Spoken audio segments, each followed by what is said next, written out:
ಮಾತನ್ನ ಕೋರ್ತಾ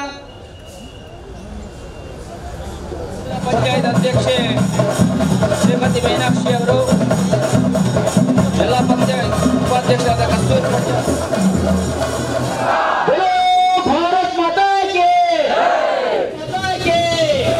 भारतीय जनता पार्टी के नलिन कुमार के भारत माता के भारत माता के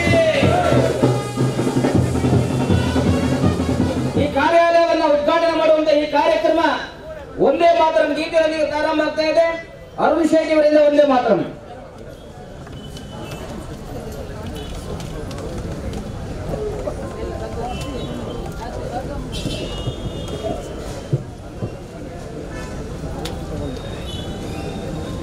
वंदे मातरम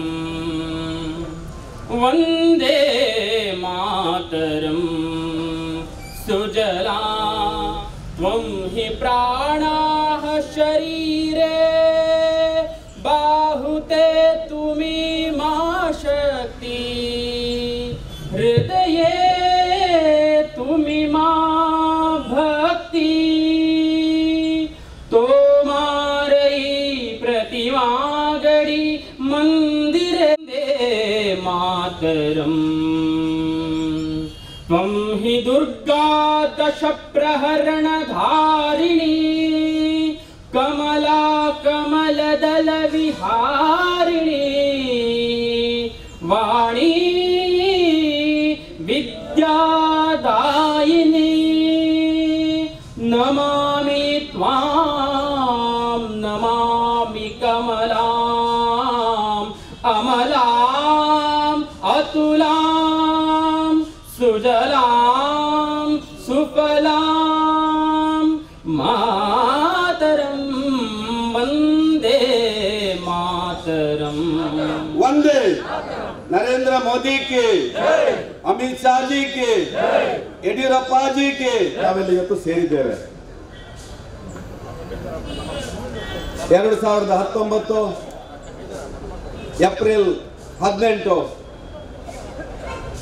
ಈ ದೇಶದ ಪ್ರಜಾಸತ್ತೆಯ ಆ ಒಂದು ಡೆಮಾಕ್ರಸಿ, ಆ ಫೆಸ್ಟಿವಲ್ ಆಫ್ ದಿ ಡೆಮಾಕ್ರಸಿಯನ್ನು ನಾವು ಇವತ್ತು ವಾದ್ಯ ಘೋಷದೊಂದಿಗೆ, ಬ್ಯಾಂಡ್ ವಾಲಗದೊಂದಿಗೆ ಇನ್ನು ಮುಂದಿನ ಆ ಒಂದು 24 ದಿನ ಹಬ್ಬದ ರೀತಿಯಲ್ಲಿ ಮನೆ ಮನೆಗೆ ಮತದಾರನಲ್ಲಿಗೆ ಹೋಗಬೇಕೆನ್ನೋ ದಿಸೆಯಿಂದ ಇವತ್ತು ಶುಭಾರಂಭ ಮಾಡಿದ್ದೇವೆ. 2009ರಲ್ಲಿ ಒಬ್ಬ ಸಾಮಾನ್ಯ ಕಾರ್ಯಕರ್ತನಾಗಿ, ಸಂಘದ ಪ್ರಚಾರಕನಾಗಿ, ಯಾರು ನಳಿನ್ ಕುಮಾರ್ ಅಂತ ಕೇಳುವಂತ ಒಬ್ಬ ವ್ಯಕ್ತಿ 10 ವರ್ಷ ಸಂಸದನಾಗಿ, ದಕ್ಷಿಣ ಕನ್ನಡ ಜಿಲ್ಲೆಯ ನಂಬರ್ 1 ಸಂಸದನಾಗಿ ಮತ್ತೊಮ್ಮೆ ನಳಿನ್ ಕುಮಾರ್ ಯಾರು ಅಂತೇಳಿ ತೋರಿಸಿಕೊಡುವಂತ ಸಂಗತಿಯನ್ನು ಮಾಡಿದ್ದಾರೆ. ಅಂತ ನಳಿನ್ ಕುಮಾರ್ ಕಟೀಲ್ ಇವತ್ತು ಮತ ಭಾರತದ ಆ ಮತದಾರರ ಆಶೀರ್ವಾದವನ್ನು ಕೇಳುವಂತ ದಿನ ಇವತ್ತು. ಆ ದಿನಕ್ಕೆ ಮುನ್ನುಡಿ ಬರೀಲಿಕ್ಕೆ ನಾವೆಲ್ಲ ಇವತ್ತು ಸೇರಿದ್ದೇವೆ. ಇಡೀ ಜಿಲ್ಲೆಯ ನಮ್ಮ ಮಾಜಿ ಶಾಸಕರು, ನಮ್ಮೆಲ್ಲ ಜನಪ್ರತಿನಿಧಿಗಳು, ಪಕ್ಷದ ವಿವಿಧ ಹುದ್ದೆಯನ್ನು ಅಲಂಕರಿಸಿದಂತ ನಾವೆಲ್ಲ ಆ ಏಪ್ರಿಲ್ 18ರ ತನಕ ಬಹುಶಃ ನಳಿನ್ ಕುಮಾರ್ ನಾನೇ, ನರೇಂದ್ರ ಮೋದಿ ನಾನೇ, ಅಮಿತ್ ಶಾ ನಾನೇ ಅಂತೇಳಿ ನನ್ನ ಬೂತಿನಲ್ಲಿ, ನನ್ನ ಬೂತನ್ನು ಬೂತ್ ಜೀತೆಗ ಅಥವಾ ದೇಶ ಜೀತೆಗ ಅಂತ ಹೇಳುವ ಹಾಗೆ ನನ್ನ ಬೂತನ್ನು ಗೆಲ್ಲುವಂತ ಸಂಗತಿ ಆಗ್ಬೇಕು. ಅದಕ್ಕಾಗಿ ನಾವು ಇವತ್ತು ಸೇರಿದ್ದೇವೆ. ಮನೆ ಮನೆ ಸಂಪರ್ಕ, ಆ ನಮ್ಮ ಮನೆ ಬಿಜೆಪಿ ಮನೆ ಸ್ಟಿಕ್ಕರ್ ಅಂಟಿಸುವಂತ ಕೆಲಸವನ್ನು ಮಾಡಿದ್ದೇವೆ, ಫ್ಲಾಗ್ ಹಾಕುವಂತ ಕೆಲಸವನ್ನು ಮಾಡಿದ್ದೇವೆ. ಮೊನ್ನೆ ದಿವಸ 23-24ರಂದು ಇಡೀ ಜಿಲ್ಲೆಯ ಎಲ್ಲ ಜನಪ್ರತಿನಿಧಿಗಳು ನಮ್ಮ ಶಾಸಕರ ನೇತೃತ್ವದಲ್ಲಿ ಮತ್ತೊಮ್ಮೆ ಮಹಾ ಚುನಾವಣೆಗೆ ಸಜ್ಜಾಗುವಂತ ಸಂದೇಶವನ್ನು ಕೊಡುವಂತ ಸಂಗತಿಯನ್ನು ಮಾಡಿದ್ದಾರೆ. 28, 29, 30 ಇಡೀ ಜಿಲ್ಲೆಯ ಪೇಜಿ ಪ್ರಮುಖರು ಪ್ರತಿ ವಿಧಾನಸಭಾ ಕ್ಷೇತ್ರದಲ್ಲಿ ಪರಿವಾರದ ಜೊತೆ ಸೇರಿಕೊಂಡು ಬೃಹತ್ ಸಮಾವೇಶವನ್ನು ಮಾಡುವ ಮುಖಾಂತರ ಮತ್ತೊಮ್ಮೆ ಅಜೇಯ ದಕ್ಷಿಣ ಕನ್ನಡ ಜಿಲ್ಲೆ ಬಿಜೆಪಿ ಜಿಲ್ಲೆ ಅಂತೇಳಿ ತೋರಿಸಿಕೊಳ್ಳಲಿಕ್ಕೆ ನಾವೆಲ್ಲ ಸನ್ನದ್ಧರಾಗಿದ್ದೇವೆ. 3, 4, 5 ನನ್ನ ಬೂತು ವಿಜಯಿ ಬೂತು ಅಂತೇಳಿ ಮನ ಸಂಪರ್ಕವನ್ನು ಮಾಡಲಿಕ್ಕಿದ್ದೇವೆ. 7ನೇ ತಾರೀಕು ಏಪ್ರಿಲ್ 7ನೇ ತಾರೀಕು ಇಡೀ ಜಿಲ್ಲೆಯ 1861 ಬೂತ್ ಅಲ್ಲಿ ಆ ಟಾಪ್ ಮೋಸ್ಟ್ ನಿಂದ ಹಿಡಿದು ಲೋವೆಸ್ಟ್ ತನಕ ABC ಬೂತ್ ಅನ್ನು ವರ್ಗೀಕರಣ ಮಾಡಿ ಒಬ್ಬ ಅಭ್ಯರ್ಥಿಯಿಂದ ಹಿಡಿದು ಒಬ್ಬ ಜಿಲ್ಲಾಧ್ಯಕ್ಷರಿಂದ ಹಿಡಿದು ಸಾಮಾನ್ಯ ಕಾರ್ಯಕರ್ತನ ತನಕ ಒಂದೊಂದು ಬೂತ್ ಅನ್ನು ಹಂಚಿಕೊಂಡು ಆ ಬೂತ್ ಅಲ್ಲಿ ಸಂಪರ್ಕ ಮಾಡುವವರಿದ್ದೇವೆ. 7 ರಿಂದ 14 ತನಕ ಇಡೀ ಜಿಲ್ಲೆಯಲ್ಲಿ 2ನೇ ಸುತ್ತಿನ ನಮ್ಮ ಮತಬೇಟೆಯನ್ನು ಶುರುವಾಗುತ್ತಿನ ನಮ್ಮ ಧ್ಯೇಯ, ಆ ಧ್ಯೇಯ ಸಾಧನೆಗಾಗಿ ನಾವೆಲ್ಲ ಇವತ್ತು ಸೇರಿದ್ದೇವೆ. ಇವತ್ತು ನಮ್ಮ ಕವಿ ಹೇಳಿದಾಗೆ ಎದ್ದು ನಿಲ್ಲು ವೀರ ದೇಶ ಕಾದಿದೆ, ನಮಗಾಗಿ ಇವತ್ತು ದೇಶ ಕಾಯ್ತಾ ಇದೆ. ನಾವೆಲ್ಲ ಎದ್ದು ನಿಲ್ಲುವ ವೀರ ಯೋಧರಂತೆ ಮುನ್ನುಗ್ಗುವ ಅಂತ ಹೇಳುವಂತ ಮಾತನ್ನು ಹೇಳ್ತಾ ಇವತ್ತು ನಾವೆಲ್ಲ ಹಂಬಿ ಚೌಕಿದಾರರಾಗ್ಲಿಕ್ಕೆ ಮೇಬಿ ಚೌಕಿದಾರರಾಗ್ಲಿಕ್ಕೆ ಇವತ್ತು ಈ ದೇಶದ ಪ್ರಧಾನ ಸೇವಕ ಎನ್ನುವಂತ ಪ್ರಧಾನಿ ನರೇಂದ್ರ ಮೋದಿ ಅವರು ಚೌಕಿದಾರ ಅಂತ ಹೇಳಿ ಏನು ದೇಶಕ್ಕಾಗಿ ತನ್ನನ್ನು ತಾನು ಸಮರ್ಪಿಸಿಕೊಂಡಿದ್ದಾರ, ನಾವು ಕೂಡ ಕಾರ್ಯಕರ್ತರಾಗಿ ಈ ಚುನಾವಣೆಯಲ್ಲಿ ಚೌಕಿದಾರ ಆಗೋಣ ಅಂತ ಹೇಳ್ತಾ ನಮ್ಮ ನಳಿನ್ ಕುಮಾರ್ ಕಟೀಲ್ 2009 ರಿಂದ 2019 ತನಕ ಸೋಲಿಲ್ಲದ ಸರದಾರನಾಗಿ ದಕ್ಷಿಣ ಕನ್ನಡ ಜಿಲ್ಲೆಯಲ್ಲಿ 7 ಜನ ಶಾಸಕರನ್ನು ಗೆಲ್ಲಿಸುವ ಮುಖಾಂತರ, ದಕ್ಷಿಣ ಕನ್ನಡ ಜಿಲ್ಲೆಯ ಜಿಲ್ಲಾ ಪಂಚಾಯತ್ ಅನ್ನು ಗೆಲ್ಲಿಸುವ ಮುಖಾಂತರ, ಎಲ್ಲ ನಗರ ಪಂಚಾಯತ್ ಪುರಸಭೆ ನಗರಸಭೆಯನ್ನು ಗೆಲ್ಲಿಸುವ ಮುಖಾಂತರ, ತಳಮಟ್ಟದ ಪಂಚಾಯತ್ ಅನ್ನು ಗೆಲ್ಲಿಸುವ ಮುಖಾಂತರ ಒಂದು ಸಮರ್ಥ ನಾಯಕತ್ವವನ್ನು ಕೊಟ್ಟು ಒಬ್ಬ ಜನಸೇವಕನಾಗಿ ನಮ್ಮ ಮುಂದೆ ಮತ್ತೊಮ್ಮೆ ಆಶೀರ್ವಾದ ಪಡೆಯಲಿಕ್ಕೆ ಬಂದಿದ್ದಾರೆ.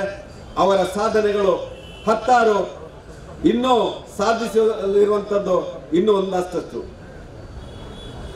ನಾನು ಉಲ್ಲೇಖ ಮಾಡುತ್ತಿದ್ದರೆ ಎತ್ತಿನ ಹೊಳೆಯ ಹೋರಾಟ, ಪಾದಯಾತ್ರೆ, ಉಲ್ಲೇಖನೀಯ ಅಂತ ಒಂದಷ್ಟು ಕೆಲಸ ಕಾರ್ಯಗಳನ್ನು ಮಾಡಿದ್ದಾರೆ. ಸಾವಿರಾರು ಕೋಟಿ ಅನುದಾನವನ್ನು ತಂದಿದ್ದಾರೆ. ದಕ್ಷಿಣ ಕನ್ನಡ ಜಿಲ್ಲೆಯಲ್ಲಿ ಬಹುಶಃ ಕಟ್ಟಕಡೆಯ ವ್ಯಕ್ತಿಗೆ ನ್ಯಾಯ ಕೊಡುವ ಕೆಲಸವನ್ನು ಮಾಡಿದ್ದಾರೆ. ಅಂತ ಸಂಸದರು ಮತ್ತೊಮ್ಮೆ ದಕ್ಷಿಣ ಕನ್ನಡ ಜಿಲ್ಲೆಯ ಅಭಿವೃದ್ಧಿಯ ಹರಿಕಾರರಾಗಬೇಕು, ನಮ್ಮೆಲ್ಲರ ನಾಯಕರಾಗಬೇಕೆನ್ನುವಂತ ಉದ್ದೇಶದಿಂದ ನಾವೆಲ್ಲ ಇವತ್ತು ಆಶೀರ್ವಾದ ಮಾಡಬೇಕಾಗಿದೆ, ಜನ ಆಶೀರ್ವಾದ ಮಾಡಬೇಕಾಗಿದೆ. ಅದಕ್ಕಾಗಿ ಇವತ್ತು ಅವರ ಆ ಒಂದು ನಾಮಪತ್ರ ಸಲ್ಲಿಕೆಯ ದಿನ ಕದ್ರಿಯ ಮಂಜುನಾಥ ಸ್ವಾಮಿ, ಮಂಗಳಾದೇವಿ ಅವರು ನಂಬಿದಂತ ಕಟೀಲ್ನ ದುರ್ಗಾ ಪರಮೇಶ್ವರನ್ನು ಪ್ರಾರ್ಥಿಸ್ತಾ ಇವತ್ತಿನ ಈ ಕಾರ್ಯಕ್ರಮವನ್ನು ಆರಂಭ ಮಾಡ್ತಾ ಇದ್ದೇವೆ. ಈ ಕಾರ್ಯಕ್ರಮದಲ್ಲಿ ಉಪಸ್ಥಿತಿರುವಂತ ನಮ್ಮ ನೆಚ್ಚಿನ ಸಂಸದರು, ಉಪಸ್ಥಿತಿರುವಂತ ದಕ್ಷಿಣ ಕನ್ನಡ ವಿಭಾಗದ ನಮ್ಮ ಶಾಸಕ ಮಿತ್ರ ಅಂತ ರಾಜೇಶ್ ನಾಯ್ಕ ಅವರು, ಮೀನಾಕ್ಷಿ ಶಾಂತಿಗೌಡ ಅವರು, ಉಪಾಧ್ಯಕ್ಷರಂತ ಕಸ್ತೂರಿ ಪಂಜಾಬ್, ನನ್ನ ಗುರುಗಳು ಆದಂತ ಪ್ರತಾಪ್ ಸಿಂಹ ನಾಯಕರನ್ನು ಕೂಡ ಸ್ವಾಗತಿಸ್ತಾ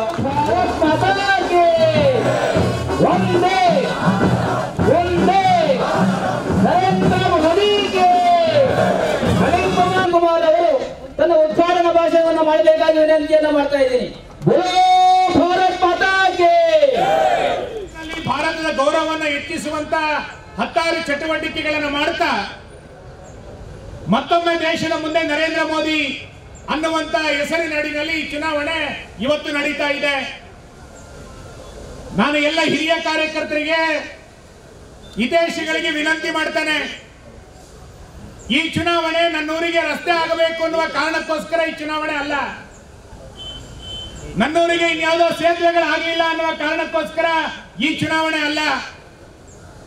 ದೇಶವನ್ನ ಕಣ್ಮುಂದೆ ಇಟ್ಕೊಂಡು ನಡೀತಾ ಇರುವಂತಹ ಚುನಾವಣೆ ಇದು. ನರೇಂದ್ರ ಮೋದಿಯವರು ತೆಗೆದುಕೊಂಡಂತ 16 ನಿರ್ಣಯಗಳು ಇನ್ನಷ್ಟು ಮುಂದುವರಿಬೇಕು ಅನ್ನುವ ಕಾರಣಕ್ಕೋಸ್ಕರ ನಡೀತಾ ಇರುವಂತಹ ಚುನಾವಣೆ ಇದು. 10 ವರ್ಷಗಳ ಅವಧಿಯಲ್ಲಿ ಯಶಸ್ವಿಯಾಗಿ ಸಾಕಷ್ಟು ಕಾರ್ಯವನ್ನ ನಳಿನ್ ಕುಮಾರ್ ಕಟೀಲ್ ಅವರು ಮಾಡಿದ್ದಾರೆ. ದೊಡ್ಡದಾದಂತಹ ಕ್ಷೇತ್ರದಲ್ಲಿ ಎಲ್ಲ ಚಟುವಟಿಕೆಗಳನ್ನ ಒಂದೇ ಬಾರಿ ಮಾಡಲಿಕ್ಕೆ ಸಾಧ್ಯ ಇಲ್ಲ. ಆದ್ರೆ ಸೀಮಿತವಾದಂತಹ 5 ವರ್ಷದ ಅವಧಿಯಲ್ಲಿ ನರೇಂದ್ರ ಮೋದಿ ತೆಗೆದುಕೊಂಡಂತ ನಿರ್ಣಯಗಳನ್ನ ನಾವು ನೋಡಿದ್ದೇವೆ. ಒಂದು ಬಹುಮತದ ಸರ್ಕಾರ ಬಂದಾಗ, ಪೂರ್ಣ ಬಹುಮತವನ್ನ ದೇಶದ ಜನ ಕೊಟ್ಟಾಗ ಯಾವ ರೀತಿಯಾದಂತಹ ಆಡಳಿತವನ್ನ ಕೊಡಬಹುದು ಅನ್ನಲಿಕ್ಕೆ ಸ್ವಾತಂತ್ರ್ಯ ಬಂದ ನಂತರದ ಮೊದಲನೇ ಆಡಳಿತದಲ್ಲಿ ನರೇಂದ್ರ ಮೋದಿ ಯಾವ ರೀತಿ ಕೊಟ್ಟಿದ್ದಾರೆ ಅನ್ನುವಂತ ಉದಾಹರಣೆ ನಮ್ಮ ಕಣ್ಮುಂದೆ ಇದೆ. ಸೂಕ್ಷ್ಮತೆಗಳು ನಮಗೆ ಗೊತ್ತಿರಬೇಕು. 104 ಸೀಟುಗಳನ್ನು ಪಡ್ಕೊಂಡ್ರು ಕೂಡ ಕರ್ನಾಟಕದಲ್ಲಿ ನಾವು ಅಧಿಕಾರವನ್ನ ಮಾಡಲಿಕ್ಕೆ ಸಾಧ್ಯ ಆಗಲಿಲ್ಲ. ಪೂರ್ಣ ಬಹುಮತದ ಸರ್ಕಾರ ಇದ್ದಾಗ, ಸ್ಥಿರ ಸರ್ಕಾರ ಇದ್ದಾಗ ನಿರ್ಣಯಗಳು ಹೇಗಾಗುತ್ತೆ, ದೇಶದ ನಿಲುವುಗಳನ್ನು ಯಾವ ರೀತಿ ತೆಗೆದುಕೊಳ್ಳಲಿಕ್ಕೆ ಸಾಧ್ಯ ಆಗುತ್ತೆ, ರಕ್ಷಣೆ ವಿಷಯಗಳು ಬಂದಾಗ, ಅನುದಾನದ ವಿಷಯಗಳು ಬಂದಾಗ, ಯೋಜನೆಯ ವಿಷಯಗಳು ಬಂದಾಗ ಬಹುಮತದ ಸರ್ಕಾರ ತೆಗೆದುಕೊಂಡಂತ ನಿರ್ಣಯಕ್ಕೂ ಬಹುಮತ ಇಲ್ಲದಂತ ಸರ್ಕಾರ ಬಂದಾಗ ತೆಗೆದುಕೊಳ್ಳುವಂತ ನಿರ್ಣಯಗಳಿಗೂ ಇರುವಂತಹ ವ್ಯತ್ಯಾಸ ಏನು ಅನ್ನೋದನ್ನ ಇಡೀ ದೇಶದ ಜನ ಸ್ವಾತಂತ್ರ್ಯ ಬಂದ ನಂತರ ನೋಡಿದ್ದೇವೆ. ಹಾಗಾಗಿ ಈ ಶಕ್ತಿಗಳಿಗೆ ಇವತ್ತು ನರೇಂದ್ರ ಮೋದಿ ಕೊಟ್ಟಿರುವುದನ್ನು ನಾವು ಗಮನಿಸ್ತಾ ಇದ್ದೇವೆ. ಇಂತಹ ಸಂದರ್ಭದಲ್ಲಿ ಈ ಚುನಾವಣೆಯಲ್ಲಿ ಅತ್ಯಂತ ಪರಿಣಾಮಕಾರಿಯಾಗಿ ಕೆಲಸ ಕಾರ್ಯಗಳನ್ನು ಮಾಡಬೇಕಾದಂತ ಕಾರ್ಯಕರ್ತರು ನಾವೆಲ್ಲರೂ ಕೂಡ ಇರುವಂತವರು. ದೇಶದಲ್ಲಿ ಒಂದು ಒಳ್ಳೆಯ ವಾತಾವರಣ ನಿರ್ಮಾಣ ಆಗಿದೆ. ನರೇಂದ್ರ ಮೋದಿ ಅವರನ್ನ ಎದುರಿಸಲಿಕ್ಕೆ ಆಗದಲೇ ಇರುವಂತಹ 10 ಸಣ್ಣ ಪುಟ್ಟ ಪಕ್ಷಗಳು ಮಹಾಗಠಬಂಧನ ಹೆಸರಿನಲ್ಲಿ ಒಟ್ಟಾಗ್ತಾ ಇದ್ದಾವೆ. ಹೇಳಿ, ಯಾವ ಕಾರಣಕ್ಕೆ ಮಹಾಗಠಬಂಧನ ಆರಂಭ ಆಯಿತು ಅಂತ? ದೇಶಕ್ಕೆ ಒಳಿತನ್ನ ಮಾಡಬೇಕು ಅನ್ನುವಂತ ಕಾರಣಕ್ಕೋಸ್ಕರ ಮಹಾಗಠಬಂಧನ ಅಲ್ಲ. ದೇಶಕ್ಕೋಸ್ಕರ ಒಳ್ಳೆಯ ನಿಲುವುಗಳನ್ನು ತೆಗೆದುಕೊಳ್ಬೇಕು ಅನ್ನುವ ಕಾರಣಕ್ಕೆ ಮಹಾಗಠಬಂಧನ ಅಲ್ಲ. ಮಹಾಗಠಬಂಧನ ಒಂದೇ ಒಂದು ಉದ್ದೇಶ ಅಂತಂದ್ರೆ ನರೇಂದ್ರ ಮೋದಿ ಅವರನ್ನ ನಾವು ಅಧಿಕಾರದ ದೂರ ಇಡಬೇಕು, ಅದಕ್ಕೋಸ್ಕರ ಮಹಾಗಠಬಂಧನ ಅಂತ ಹೇಳ್ತಾ ಇದ್ದಾರೆ. ಈ ಕಾರಣದಿಂದ ಮತ್ತೊಮ್ಮೆ ಮೋದಿ ಅನ್ನುವಂತ ಘೋಷಣೆ ನಮ್ಮ ಕಣ್ಮುಂದೆ ಇದೆ. ಅದನ್ನ ಹೃದಯದೊಳಗೆ ಸಂಕಲ್ಪ ಮಾಡ್ತಾ ನಾವು ಚುನಾವಣೆಗೆ ಇವತ್ತು ಎದುರಿಸಬೇಕಾಗಿದೆ. ದೇಶದಲ್ಲಿ ಒಳ್ಳೆಯ ವಾತಾವರಣ, ಎಲ್ಲರೂ ಕೂಡ ಮೋದಿಯನ್ನ ಬೆಂಬಲಿಸುವಂತಹ ವಾತಾವರಣ ಇವತ್ತು ನಿರ್ಮಾಣ ಆಗಿದೆ. ಡೆಲ್ಲಿಯ ಮಾಜಿ ಮುಖ್ಯಮಂತ್ರಿ ಶೀಲಾ ದೀಕ್ಷಿತ್ ಈಗಾಗಲೇ ಹೇಳಿದ್ದಾರೆ, ನರೇಂದ್ರ ಮೋದಿ ಅವರ ಆಡಳಿತ ಒಂದು ಒಳ್ಳೆಯ ಆಡಳಿತ ಅಂತ ಹೇಳಿದ್ದಾರೆ. ಗೌರವಾನ್ವಿತ ಜನಾರ್ದನ ಪೂಜಾರಿ ಅವರು ಈಗಾಗಲೇ ಘೋಷಣೆ ಮಾಡಿದ್ದಾರೆ. ನಳಿನ್ ಕುಮಾರ್ ಅವರಿಗೆ ಹೇಳ್ತಾರೆ, ಮುಂದಿನ 2 ಬಾರಿ ನರೇಂದ್ರ ಮೋದಿ ಅವರೇ ಪ್ರಧಾನಮಂತ್ರಿ ಅಂತ ಹೇಳಿದ್ದಾರೆ. ಹಾಗಾಗಿ ಕಾಂಗ್ರೆಸ್ಸಿನ ಸ್ಪರ್ಧೆಯ ಬಗ್ಗೆ ನಾನು ಹೆಚ್ಚು ತಕರಾರುಗಳನ್ನು ಮಾಡೋದಿಲ್ಲ. ಆದ್ರೆ ಆಶ್ಚರ್ಯ ಅಂತಂದ್ರೆ ಕಾಂಗ್ರೆಸ್ಸಿನ ಅಭ್ಯರ್ಥಿ ಎಲ್ಲ ಒಂದು ಕಡೆ ಉಲ್ಲೇಖ ಮಾಡಿದ್ದು ಪತ್ರಿಕೆಗಳಲ್ಲಿ ನೋಡಿದೆ, ನಾನು ಸಾಮಾಜಿಕ ತಾಣಗಳಲ್ಲಿ ನೋಡಿದೆ.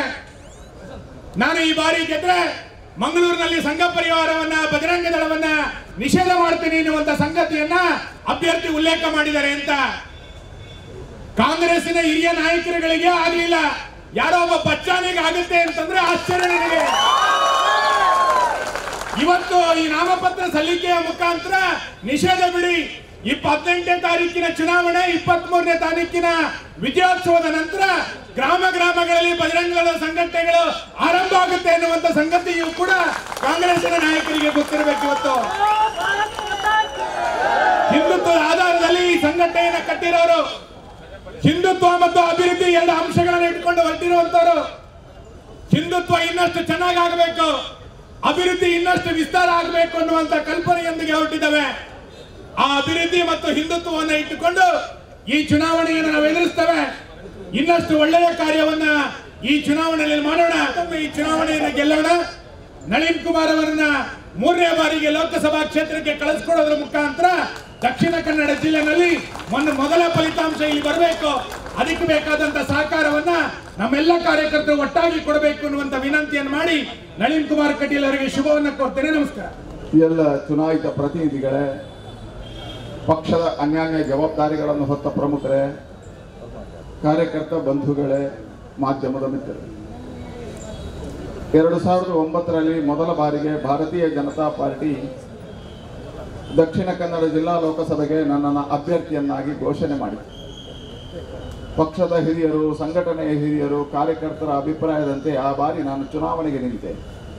ನಿಮ್ಮೆಲ್ಲರ ಆಶೀರ್ವಾದದ ಫಲದಿಂದ ನಾನು ಮೊದಲ ಬಾರಿಗೆ ಈ ಕ್ಷೇತ್ರದಲ್ಲಿ ಲೋಕಸಭಾ ಸದಸ್ಯನಾಗಿ ಆಯ್ಕೆಯಾದೆ.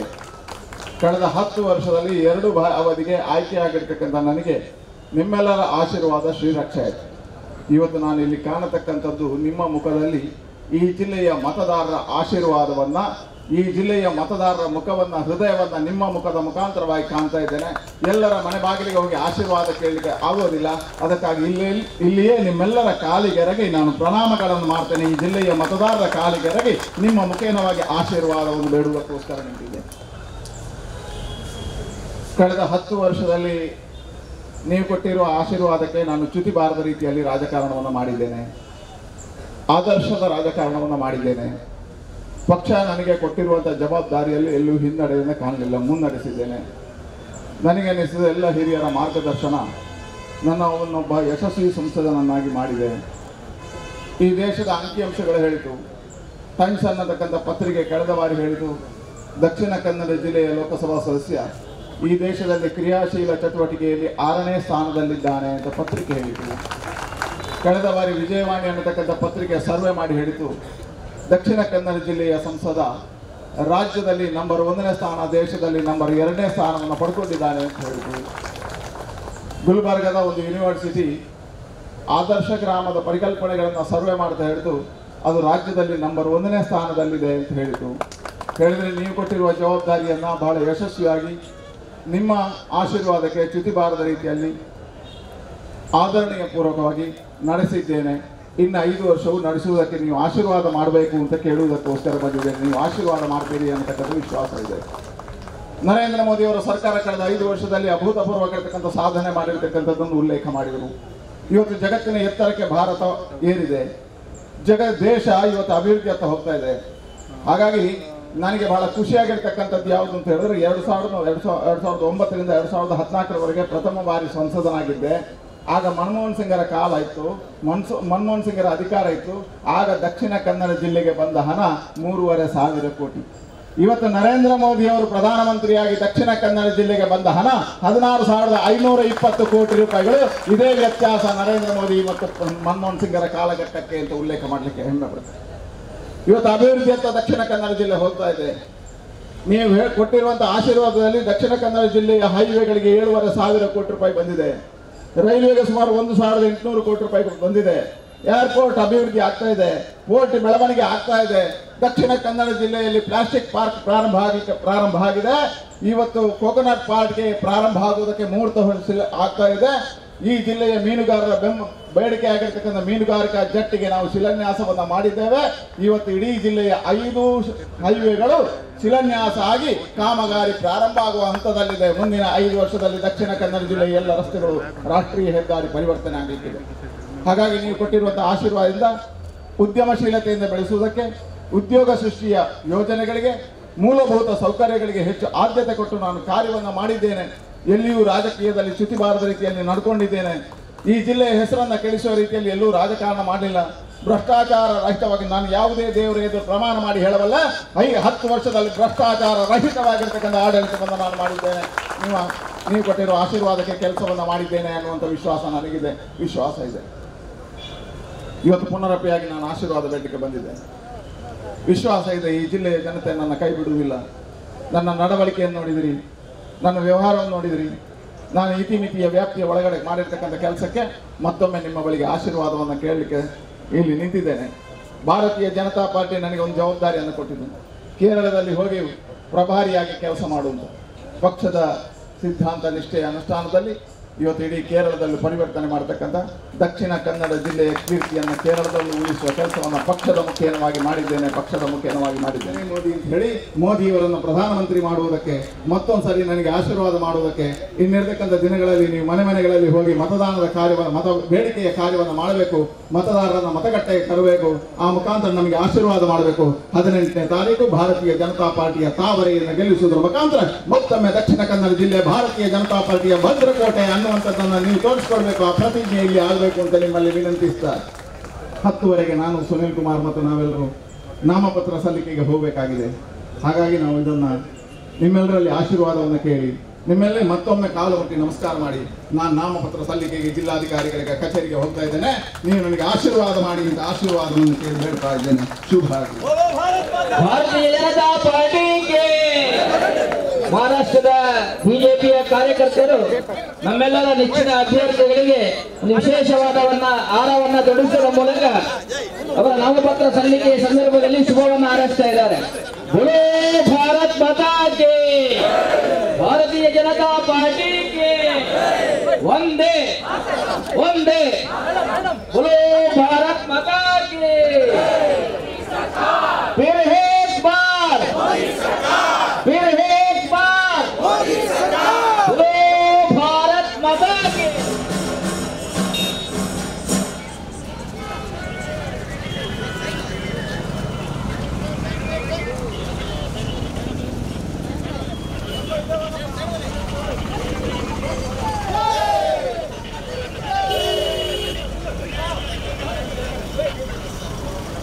ಮತಗಟ್ಟೆಯ ಕಾರ್ಯ, ಮತಗಟ್ಟೆಯಲ್ಲಿ ಮತದಾನದ ಬೇಡಿಕೆ, ಕಾರ್ಯಕರ್ತರ ಮುಖಾಂತರವಾಗಿ ಮತದಾರರ ಬಳಿಗೆ ಹೋಗಿ ಮತವನ್ನು ಕೇಳುವುದರ ಮುಖಾಂತರ ನಮ್ಮ ಕಾರ್ಯಗಳು ಪ್ರಾರಂಭ ಆಗ್ತದೆ. ಎರಡನೇದು